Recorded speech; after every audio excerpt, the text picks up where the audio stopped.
एक बार की बात है, एक पिता ने अपने बेटे को पढ़ाया लिखाया, बेटा बड़ा होकर आईएएस ऑफिसर बन गया। बेटा घर से दूर रहने लगा। एक दिन पिता अपने बेटे से मिलने के लिए उसके शहर गए, उसके ऑफिस जाकर उसके चैम्बर में गए और उसके कंधे पर हाथ रखकर खड़े हुए और अपने बेटे से एक सवाल पूछा। कहा कि बेटा बताओ, दुनिया में सबसे शक्तिशाली व्यक्ति कौन है?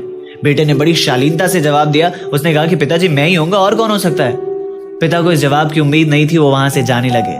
वो गेट पर आए और उन्होंने सोचा कि एक बार फिर से पूछता हूँ। वो एक बार फिर से अपने बेटे के पास गए और पूछा कि बताओ बेटा, दुनिया में सबसे शक्तिशाली कौन है? तो बेटे ने इस बार कहा कि पिताजी आप।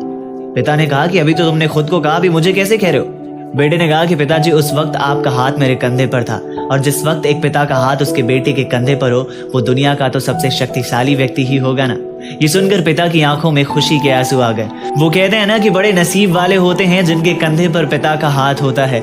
जिंदगी के हर सपने पूरे होते हैं अगर पिता का साथ होता है।